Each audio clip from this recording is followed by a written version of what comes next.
नमस्कार साथियों, आपकी एग्रीकल्चर सुपरवाइज़र की तैयारी उम्मीद करता हूँ एकदम अच्छे से चल रही होगी। हम लोग जो है वो राजस्थान जीके को कंप्लीट कर रहे हैं। हमारा टारगेट है कि हम 31 मार्च तक इसे कंप्लीट कर देंगे। तो हमने अब तक क्या क्या कर लिया है।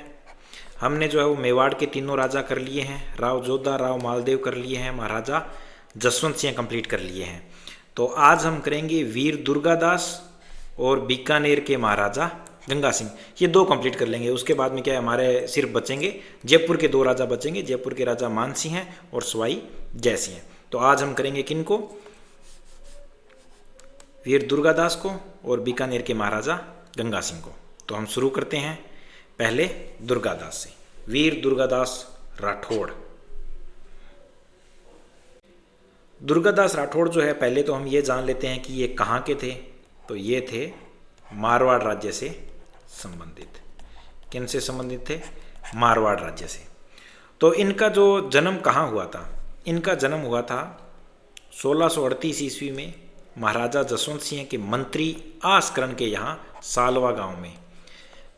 तो 1638 आपको याद होगा, एक और तारीख जो है हमने कल ही चर्चा की थी कि 1638 में जो महाराजा जसवंत सिंह है उन्होंने राज्य ग्रहण किया था। 1638 में जसवंत सिंह के पिता गज सिंह की आगरा में मृत्यु हो गई थी और उसके बाद में महाराजा जसवंत सिंह ने 1638 में जोधपुर की गद्दी संभाली थी। ये हमने कल देखा था। तो उसी 1638 में महाराजा जसवंत सिंह के एक मंत्री थे आसकरण, उनके यहाँ जो है इनका जन्म हुआ था। कहाँ हुआ था? सालवा गांव में। आसकरण कौन थे? आसकरण जो है वो दुनेरा के एक जागीरदार थे।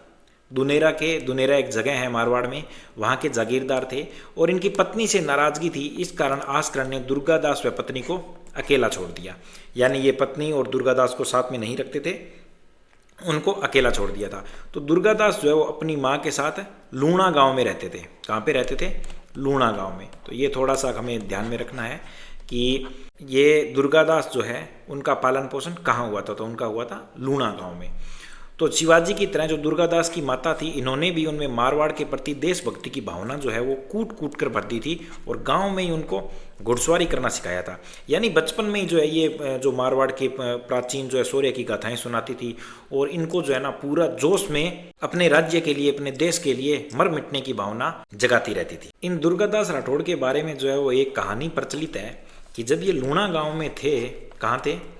लूणा गाँव में थे, तब क्या था कि जो राजा के जो चारवाहे थे, यानी कि राजा के चारवाहे थे जो कि ऊंट थे, उनको चराने के लिए आए हुए थे। तो उनके ऊंट जो है वो दुर्गादास राठौड़ के खेत में घुस गए थे।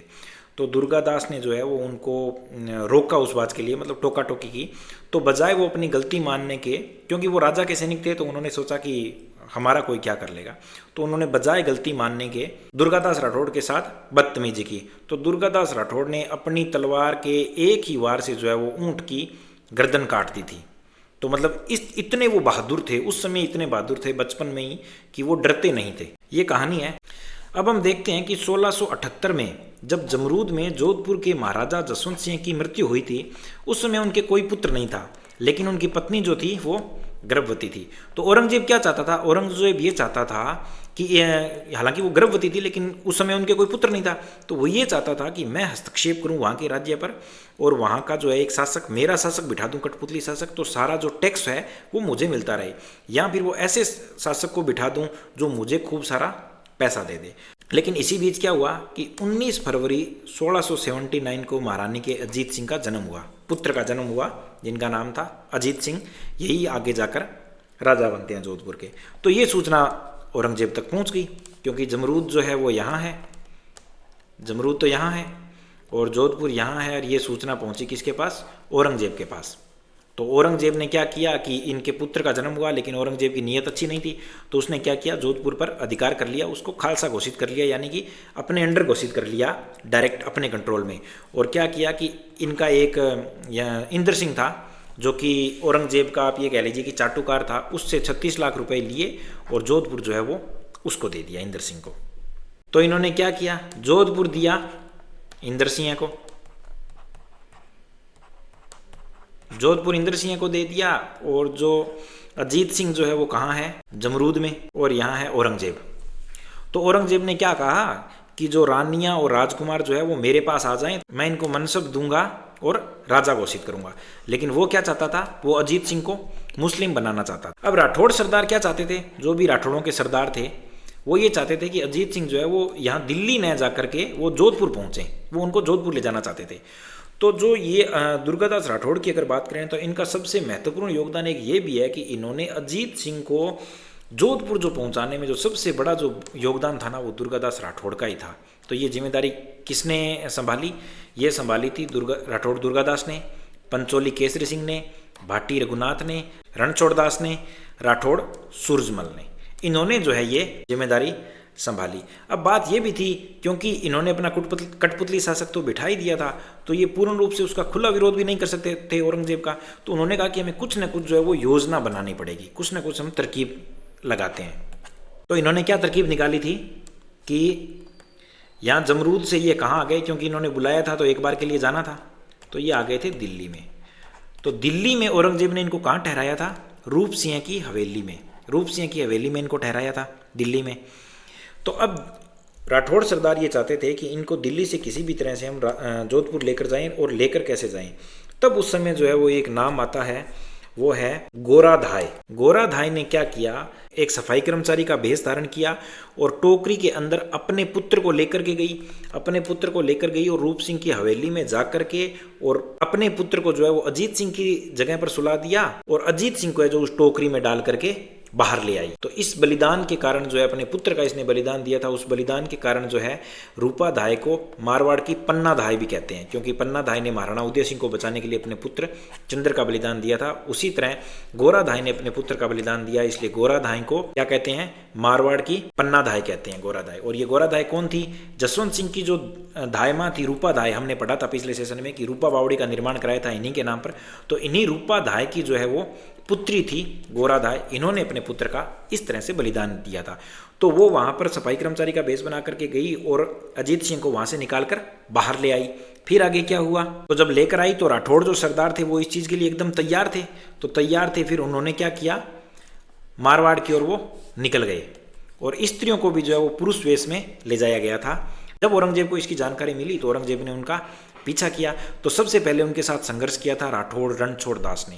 रणछोड़दास ने संघर्ष किया, उनको रोके रखा कुछ समय तक और अपने 70 सहयोगियों के साथ मारा गया। तो जब वो 70 सहयोगियों के साथ मारा गया तब तक जो है वो दुर्गादास जो है काफ़ी आगे निकल चुके थे, दुर्गादास काफ़ी आगे निकल गए। तो फिर जो है वो औरंगजेब की सेना आगे आई और आगे बढ़ी। तो फिर दुर्गादास ने क्या किया, खुद ने जो है वो उसको रोके रखा, सेना को, मतलब उनके साथ युद्ध किया और उनको कहा कि आप आगे निकल जाइए।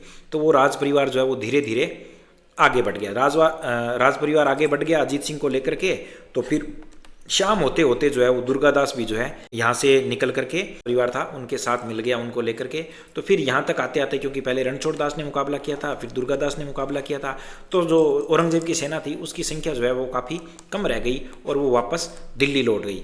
इस तरह दुर्गादास राठौड़ की सूझबूझ और राठौड़ सरदारों के बलिदान के बल पर अजीत सिंह जो सुरक्षित जोधपुर पहुँच गए। तो अजीत सिंह जोधपुर कैसे पहुँचे, दोबारा एक बार थोड़ा सा हम देखें। यहाँ था जमरूद, यहाँ है दिल्ली, यहाँ है जोधपुर।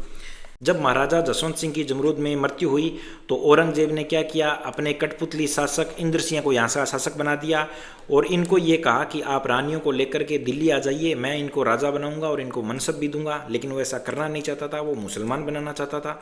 तो फिर क्या हुआ, जब अजीत सिंह रानियों सहित यहाँ पहुँचे तो इन्हें रूप सिंह की हवेली में नज़रबंद कर दिया गया और जो गोराधाय थी उसने अपने पुत्र को सफाई कर्मचारी के भेष में जाकर के अपने पुत्र को उस जगह पर रख के अजीत सिंह को जो है वो सुरक्षित बाहर निकाला।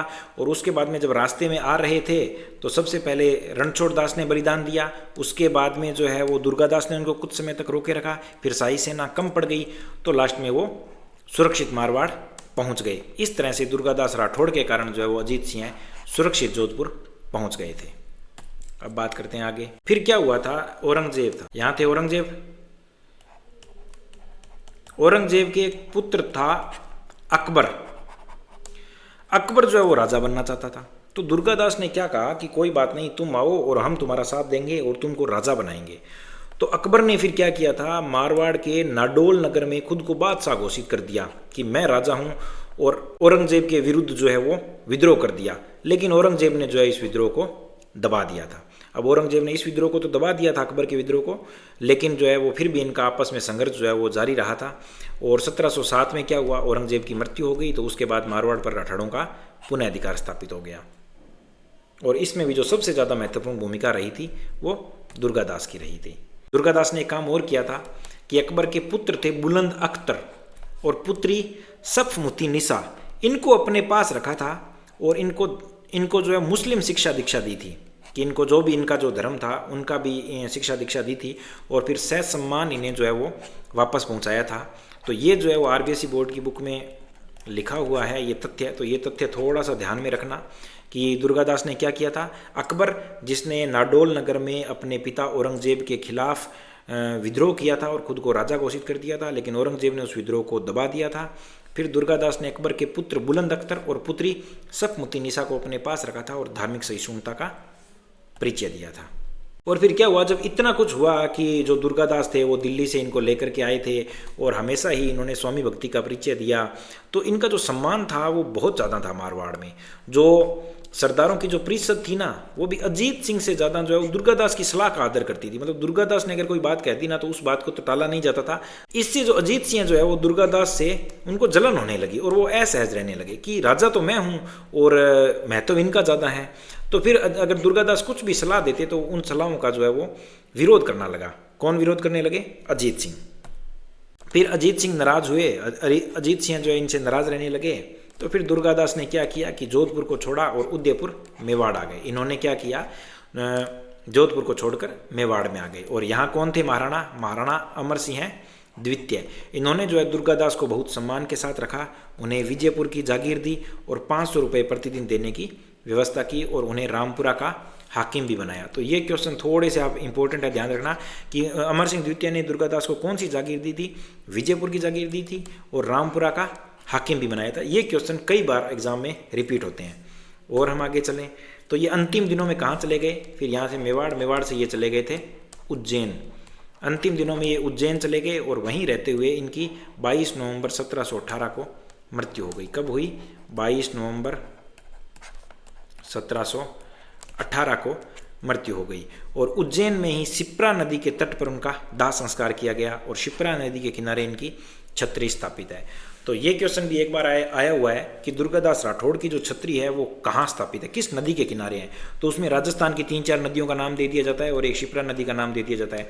तो हम ये सोचते हैं अभी दुर्गादास राठौड़ तो मारवाड़ के ही थे, तो उनकी छत्री जो है यहीं कहीं होगी, जोधपुर में, या इस तरह से हम तुक्के लगाने की कोशिश करते हैं। लेकिन ये क्वेश्चन थोड़ा सा आप ध्यान रखना कि जो दुर्गादास थे इनकी जो छत्री बनी हुई है वो शिप्रा नदी के किनारे है और इनका दाह संस्कार भी यहीं हुआ है और इनकी मृत्यु जो है वो उज्जैन में हुई है। इन्होंने इतनी बहादुरी दिखाई, उस बहादुरी और त्याग के सम्मान में भारत सरकार ने 1988 में उनके नाम पर डाक टिकट भी जारी किया। और अंग्रेज इतिहासकार जेम्स टोड ने राठौड़ों का यूलिसीज कहा है। ये क्वेश्चन भी कई बार आया हुआ है कि राठौड़ों का यूलिसीज किसे कहा जाता है। और राजस्थान में इनके लिए एक कहावत प्रसिद्ध है कि मायड़ एडो पूत जन जेड़ो दुर्गादास। अगर ये पूछा जाए कि मायड़ मतलब ये तो नहीं दिया जाएगा, लेकिन इतना देकर पूछ लिया जाए कि मायड़ एडो पूत जन, ये कहावत किन के लिए कही गई है? तो ये कहावत कही गई है दुर्गादास के लिए।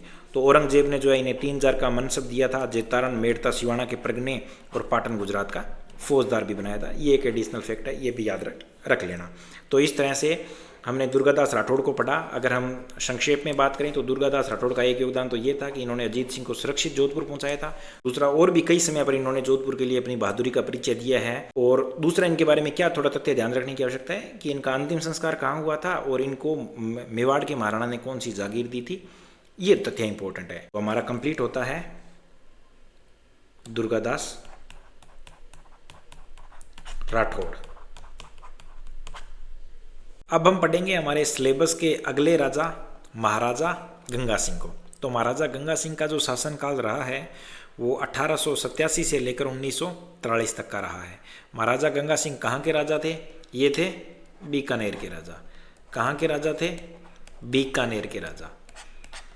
तो इनका जो शासनकाल है वो आप ये देखेंगे तो इनके शासनकाल में हमें कोई ऐसे युद्ध देखने को नहीं मिलेंगे कि उस राजा से युद्ध हो गया, उस राजा से युद्ध हो गया, क्योंकि इनके समय में अंग्रेजों का राज था। अंग्रेजों का राज था, इसलिए कोई भी राजा जो है वो सब राजा की अंग्रेजों के साथ संधियां थी, इसलिए डायरेक्ट एक दूसरे राजा से कोई भी युद्ध नहीं हुआ। तो महाराजा गंगा सिंह का जो जन्म हुआ था वो कब हुआ था? 1880 में इनका जन्म हुआ था, 1880 में। और ये राजा कब बने थे? 1887 में। तो ये 7 साल की उम्र में ही राजा बन गए थे। इनका पिता का नाम था महाराजा लाल सिंह है और भाई का नाम था डूंगर सिंह है। क्योंकि ये जो है वो 7 वर्ष की उम्र में ही राजा बन गए थे, तो उम्र इनकी कम थी, इसलिए रिजेंसी काउंसिल की स्थापना हुई थी और उसके अध्यक्ष थे कर्नल थॉर्नटन। रिजेंसी काउंसिल की स्थापना हुई थी शासन चलाने के लिए, और इनकी शिक्षा के लिए मेयो कॉलेज से पंडित रामचंद्र दुबे को नियुक्त किया गया था। किनको नियुक्त किया था? रामचंद्र दुबे को, मेयो कॉलेज से इनकी शिक्षा दीक्षा के लिए। तो इनके राज्य में, इनके राजकाज में और क्या क्या हुआ? जैसा मैंने बात किया कि इनके हमें कोई युद्ध तो देखने को नहीं मिलेगा, लेकिन दूसरा इन्होंने कई सारे इनोवेटिव काम किए थे महाराजा गंगा सिंह ने। वो कौन कौन से किए थे? तो देखिए कि 1891 में इनके शासनकाल में ही बीकानेर में रेल और तार सेवा की शुरुआत हुई। 1896-97 में इन्होंने गंगा रिसाला की स्थापना की। क्योंकि ये एरिया रेगिस्तानी था, तो इन्होंने ऊँटों का एक जो है दल बनाया था, यानी कि जिस तरह से घोड़ों का एक दल होता था, इसी तरह से ऊँटों का एक सैनिक दल बनाया था, जिसको गंगा रिसाला नाम दिया गया था। और इन्होंने क्या काम किया था कि जब अकाल पड़ा था, किस समय अकाल पड़ा था, यानी छप्पनिया अकाल जिसको कहते हैं, ये पड़ा था 1956 विक्रम संवत में। विक्रम संवत 1956 में पड़ा था। तो अगर हम सन की बात करें तो वो हो गया 1899। तो सन 1899 में छप्पनिया अकाल जो है वो पड़ा था। उस अकाल में इन्होंने क्या किया था? गजनेर झील का निर्माण कराया था अकाल से अपने राज्य को बचाने के लिए। और दूसरा, जो हैजे की बीमारी भी उस समय फैल गई थी, उसके लिए भी इन्होंने जो है वो अपने जो भंडार जो थे, इनके अनाज के भंडार थे, वो पूरे राज्य में उन भंडारों को खुलवा दिया था और लोगों को किसी भी तरीके की समस्या नहीं आने दी थी। इसके लिए जब इन्होंने इतना काम किया था तो इनको प्रथम श्रेणी का केसर-ए-हिंद पदक दिया गया था। कौन सा पदक दिया गया था? केसर-ए-हिंद। तो प्रथम श्रेणी का केसर-ए-हिंद पदक कौन से राजा को दिया गया था? तो वो दिया गया था महाराजा गंगा सिंह को। यह हमें अच्छी तरीके से याद रखना है। और महाराजा गंगा सिंह ने क्या क्या काम किया था? सन 1900 में चीन के बॉक्सर विद्रोह को दबाने के लिए, क्योंकि हम जो है वो ब्रिटेन के अंडर में थे उस समय, इनकी ब्रिटेन के साथ संधियाँ थी, तो चीन जो है वो उनके विरुद्ध था। तो चीन के बॉक्सर विद्रोह को दबाने के लिए ये अपने स्वेच्छा से सेना का नेतृत्व करते हुए जो है वो युद्ध में शामिल हुए थे। ये एकमात्र भारतीय राजा थे जिन्हें महारानी विक्टोरिया ने चीन जाने की स्वीकृति दी थी। एक तो ये इनके बारे में है कि ये क्वेश्चन पूछ लिया जाए कि बॉक्सर विद्रोह को दबाने के लिए कौन से राजा को भेजा गया था या कौन से राजा अपनी इच्छा से सम्मिलित हुए थे, तो वो थे महाराजा गंगा सिंह। और 1902 में लंदन में एडवर्ड सप्तम के राज्याभिषेक में ये शामिल हुए थे, जहाँ इन्हें एडीसी और चीन युद्ध पदक प्राप्त हुए थे। और 1912 में राजगद्दी के 25 वर्ष पूर्ण होने पर बीकानेर में रजत जयंती बनाई गई थी और डूंगर मेमोरियल कॉलेज की स्थापना की गई थी। क्योंकि इन्होंने राज्य ग्रहण किया था 1887 में, तो जब इनके 25 साल पूरे हुए यानी कि 1912 में, उस समय ये रजत जयंती मनाई गई थी और डूंगर मेमोरियल कॉलेज की स्थापना की गई थी। और इनके शासन में क्या क्या हुआ था कि ये जो है ना, पेरिस शांति सम्मेलन में भाग लेने वाले एकमात्र भारतीय राजा थे। और वर्साय की संधि में भारतीय राजाओं में केवल गंगा सिंह के हस्ताक्षर थे। तो ये पेरिस शांति सम्मेलन क्या था? जब प्रथम विश्व युद्ध हुआ था 1914 से 1918 के में, उसके बाद 1919 में एक पेरिस शांति सम्मेलन हुआ था। इस सम्मेलन में क्या हुआ था कि हम जो है ये विश्व युद्ध तो हो गया, लेकिन इसके बाद में किस तरह से जो है वो देश आपस में शांति बनाए रखे, इस मुद्दे पर बात होनी थी। वर्साय की संधि हुई थी, उस संधि में भारतीय राजाओं में केवल गंगा सिंह के हस्ताक्षर थे। इन्हें ऑक्सफोर्ड विश्वविद्यालय से डीसीएल और मिस्र के सुल्तान से grand cordon of the order of the Nile सम्मान प्राप्त हुआ। कौन सा सम्मान प्राप्त हुआ? Grand cordon of the order of the Nile सम्मान इनको मिला था। किससे? मिस्र के सुल्तान से। और इनकी क्या क्या उपलब्धियां रही? 1921 में दिल्ली दरबार में स्थापित नरेंद्र मंडल के ये चांसलर बने थे। इस नरेंद्र मंडल ने क्या काम किया था? इसने ये काम किया था कि दिल्ली सरकार के अधीन जो है, जो देसी रियासत है, यानी कि जो राजा महाराजा की रियासत है, इनकी स्वायत्तता के बारे में जो है जो बात रखी थी इन्होंने अपनी कि किस तरह से उनको स्वायत्त रखा जाए, किस तरह से उनके अधिकारों की रक्षा की जाए, तो वो जो नरेंद्र मंडल था उसके ये चांसलर थे। और इन्होंने क्या किया, इसी वर्ष इन्होंने जमींदार परामर्शनी सभा की स्थापना की, जो किसानों की समस्याओं को सुलझाने के लिए बनी। यानी इन्होंने अपने अपने बीकानेर राज्य में क्या किया था, एक जैसे पहले राजा होता था तो राजा खुद ही डिसीजन करता था, लेकिन इन्होंने क्या किया था, एक जमींदार परामर्शनी सभा बनाई थी और लोगों में से उनको शामिल किया था, ताकि जो है आप एक परामर्श दीजिए मुझे, जिस तरह से आज विधायक का हम कह सकते हैं कि विधायक होते हैं वो परामर्श देते हैं, उसी तरह से इन्होंने किसानों की समस्याओं को सुलझाने के लिए जमींदार परामर्शनी सभा की स्थापना की। और इनकी क्या उपलब्धि थी, इन्होंने देखा था जब वो 1899 में जो अकाल पड़ा था, 1899 ईस्वी में कि भयंकर अकाल पड़ा था, तब इन्होंने देखा कि ये क्षेत्र जो है वो रेगिस्तानी एरिया है और इस क्षेत्र में अगर बरसात नहीं हो, इस तरह से अकाल पड़ जाए, यहाँ के लोगों का जीवन यापन बहुत कठिन हो जाएगा।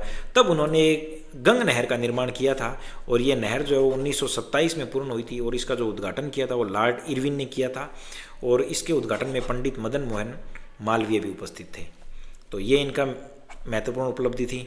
और इन्होंने क्या किया, गोलमेज सम्मेलन जो हुए थे उसमें ये देशी रियासतों के प्रतिनिधि के रूप में शामिल हुए। कब हुए थे, 1930, 31 और 32 में।